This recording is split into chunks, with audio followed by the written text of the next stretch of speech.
എല്ലാവർക്കും നമസ്കാരം. Teachers mentors YouTube ചാനലിൻ്റെ പുതിയൊരു വീഡിയോയിലേക്ക് എല്ലാവർക്കും സ്വാഗതം.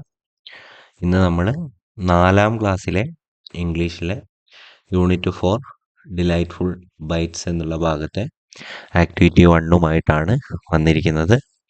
ആക്ടിവിറ്റി 1 എന്നുള്ളത് മാച്ച് ദ ഫോളോയിങ് ആണ്. സമയം കളയാതെ തന്നെ നമുക്ക് വീഡിയോയിലേക്ക് പോവാം. Match the following. Draw the lines to match the characters with their action from the story. ഇപ്പം നമ്മൾ പഠിച്ച ഒരു സ്റ്റോറിയുണ്ട്. ഈ ഒരു സ്റ്റോറിയിൽ വിവിധങ്ങളായിട്ടുള്ള ക്യാരക്ടറുകളുണ്ട്. ഈ ക്യാരക്ടർ ഈ ഒരു സ്റ്റോറിയിൽ ചെയ്തിട്ടുള്ള ആക്ഷൻസ് എന്തൊക്കെയാണ് എന്നുള്ളതാണ്. അത് വെച്ച് അവർ ചെയ്ത ആക്ഷൻസും അവരുടെ ചിത്രങ്ങളും തമ്മിൽ വരച്ചുകൊണ്ട് മാച്ച് ദ ഫോളോയിങ് ചെയ്യാനാണ് ഇവിടെ ആക്ടിവിറ്റി തന്നിരിക്കുന്നത്. അപ്പോൾ നമ്മൾ ഈ ഒരു ചിത്രം നോക്കിക്കഴിഞ്ഞാൽ നമുക്ക് 4 ആളുകളെയാണ് കാണാൻ പറ്റുക. ഓൾഡ് ലേഡി ഉണ്ട്, ഓൾഡ് ഫാർമർ ഉണ്ട്, യങ് ലേഡി ഉണ്ട്, യങ് ട്രാവലർ ഉണ്ട്. അപ്പോൾ നമ്മൾ ഇതൊന്ന് കുട്ടികൾക്ക് കൃത്യമായിട്ട് പറഞ്ഞു കൊടുത്തതിന് ശേഷം കഥ ഒന്നുകൂടി വായിക്കാൻ വേണ്ടിയിട്ട് പറയാം. എന്നിട്ട് ആദ്യം മുതലുള്ള കാര്യങ്ങൾ നമ്മൾ എന്ത് ചെയ്യാണ്, നമ്മളവിടെ നോക്കുകയാണ് ആരൊക്കെയാണ് എന്താണ് ചെയ്തിട്ടുള്ളത്. അപ്പോൾ ആദ്യം നമുക്ക് ആ ഒരു ഓൾഡ് വുമൻ്റെ കാര്യം നോക്കാം. ഓൾഡ് വുമൺ എന്താണ് ചെയ്തത് എന്ന് കുട്ടികളോട് ചോദിച്ചതിന് ശേഷം വായിക്കാൻ പറയാം.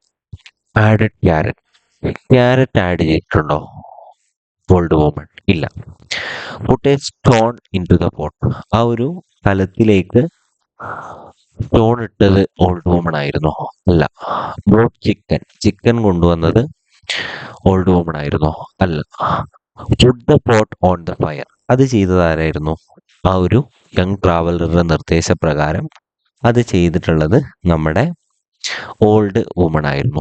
അപ്പോൾ അവിടെ എന്ത് ചെയ്യണം, നമ്മൾ ആ ഒരു സാധനം മാച്ച് ചെയ്ത് വെക്കണം. അപ്പോൾ നോക്കി, old woman puttu the pot on the fire. ഇനി രണ്ടാമതായിട്ട് നമ്മൾ കാണുന്നത് ഓൾഡ് ഫാർമറിന്റെ ചിത്രമാണ്. അപ്പോൾ ഈ the pot on the fire അവിടെ കഴിഞ്ഞു, ഓൾഡ് വുമണും കഴിഞ്ഞു. ഫാർമർ എന്താ ചെയ്തേ? ആഡഡ് ക്യാരറ്റ്സ് ആണോ? നമ്മൾ ആ കഥയിൽ നോക്കുമ്പോൾ ഫാർമർ എന്ത് ചെയ്തിട്ടില്ല? ക്യാരറ്റ് ആഡ് ചെയ്തിട്ടില്ല. ഇപ്പൊ stone into the pot. ആ ഒരു ഫാർമർ ആ ഒരു സ്റ്റോൺ എന്ത് ചെയ്തിട്ടില്ല? അവിടെ ആ ഒരു കലത്തിലേക്ക് ഇട്ടിട്ടില്ല. ഇനി ചിക്കൻ വാങ്ങിക്കൊണ്ടുവന്നത് കഥയിൽ ആരായിരുന്നു? അത് നമ്മുടെ ഫാർമർ ആയിരുന്നു. അപ്പോൾ നമ്മൾ അവിടെ ഏത് കണക്ട് ചെയ്യണം? ഫാർമർ ബ്രോട്ട് ചിക്കൻ എന്നുള്ളത് നമ്മൾ കണക്ട് ചെയ്യണം. അപ്പോൾ 2 കഴിഞ്ഞു. ഇനി 2 കൂടി ബാക്കിയുണ്ട്. യങ് ലേഡി എന്താ ചെയ്തത്? യങ് ലേഡി കഥയിൽ ക്യാരറ്റ് വേണമെന്ന് ആവശ്യപ്പെട്ടപ്പോൾ യങ് ലേഡീൻ്റെ ഗാർഡനിൽ നിന്ന് ക്യാരറ്റ് പറിച്ചു കൊണ്ടുവരികയാണ് ചെയ്തത്. ആദ്യത്തെ തന്നെയാണ് അത് വരുന്നത്. ഏതാണ്? Added carrots. യങ് ലേഡി എന്ത് ചെയ്തു? ക്യാരറ്റ് ആഡ് ചെയ്തു. ഇനി നമുക്ക് 4ാമത്തതിൻ്റെ ഉത്തരം അറിയില്ലെങ്കിൽ കൂടി ഉത്തരം വളരെ എളുപ്പത്തിൽ കണ്ടുപിടിക്കാം. ആ ഒരു സ്റ്റോണ് വളരെ മൂല്യം ഉണ്ടായിരുന്നു എന്ന് അവരൊക്കെ വിചാരിച്ചിരുന്ന ആ സൂപ്പിലിട്ട സ്റ്റോണ് ആ ഒരു കലത്തിലേക്ക് ഇട്ടത് ആരായിരുന്നു എന്ന് ചോദിച്ചിട്ടുണ്ടെങ്കിൽ അതാരാ? അത് മറ്റാരുമല്ല, അത് നമ്മുടെ യങ് ട്രാവലർ ആണ് എന്നുള്ളത് അവിടെ ഓർത്തിരിക്കുക. ആരാണ്? Young traveller. അപ്പോൾ ഓരോ ക്യാരക്ടേഴ്സും ചെയ്ത ആക്ഷൻസ് ഞാനിവിടെ ഒന്ന് പറയാം. The old woman put the pot on the fire. Old farmer brought chicken. The young lady added carrot, and the young traveler put a stone into the pot.